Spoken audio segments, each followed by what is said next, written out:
Where do I start? Let's see, I think that he had a purpose to serve during his time here. Did we actually lose Tupac? Out of the universe, there's 100%, 85%, you know, they don't know what's going on. 5% do and want to tell everybody, and then there's 10% who do and they don't want the other 85% to know. I think he was part of that 5%. I think everyone is sent here on a mission to find themselves and find out what their purpose is and to fulfill it. Now, he accomplished a great deal while he was here, and oh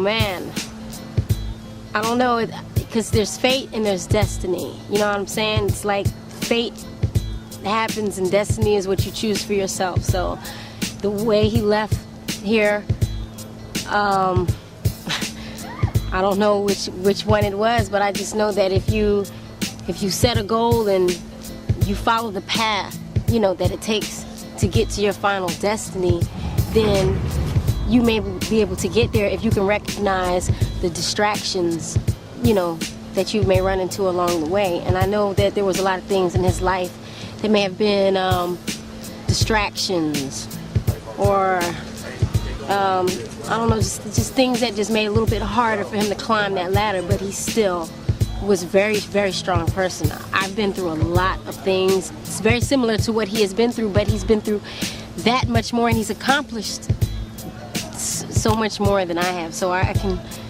kind of relate to, you know, him in a sense of being strong and still pushing on and moving forward and trying to follow up with his mission, whatever it may have been. So, but yeah, I do believe he was here on a mission.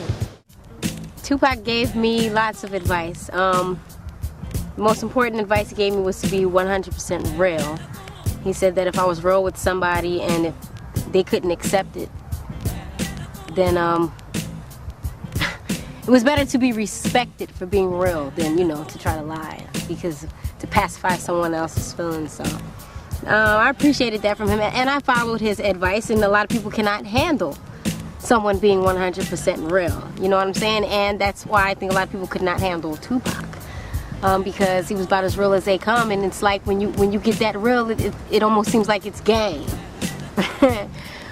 But that's the best advice he gave me. And since Tupac has passed, I have changed, but I wouldn't necessarily say it's because he passed. I've realized things since he passed, like, you know, really thinking about death and what is it, and, you know, why do people mourn it? Why is it supposed to be such a painful experience? Why is it something that is like it signifies the end, when what I believe is it is not the end? When Tupac passed, I realized there were a lot of selfish people in this world. That's what I realized.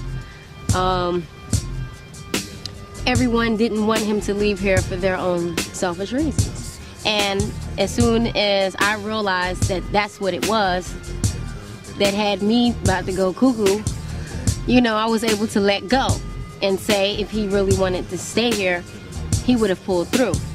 But it was his choice and his decision, and obviously there's life after death.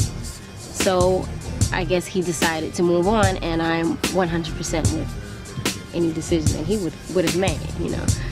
So that's what I realized. If you can see it in your head, if you can picture it, if it's clear, you know what I'm saying, then it is a possibility. If you believe in it, it's already happened. You just haven't gotten there yet. So you have to learn how to recognize things, you know what I'm saying? And you just have to know what roads to take to get to your final destination. Because a thought, just a thought form, can manifest itself into physical form. You know, so it's all about believing in yourself, believing in what you do, being able to see it knowing how to get there, living it. And trust me, it'll happen. Ask and ye shall receive. That is a very true thing, you know? Tupac, what did he mean to me? It was a little weird being in the presence of Tupac, and we're very similar. Similar to the point where we almost clashed. Both Geminis, and it was almost like 4 people being in a room. You know, and I don't know if this has any significance, but I was born on an odd day, the 27th, and he was born on the 16th, which equals to 7, an odd day, and we were odd. It was very odd when we were together. I got a chance to go to his house a few months before he passed on, and it was weird.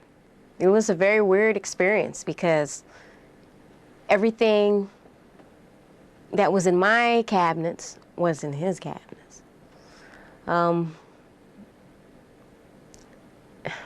It's down to the seasonings in the kitchen, you know, the types of food that we ate, the pot set, the chairs that we sat in.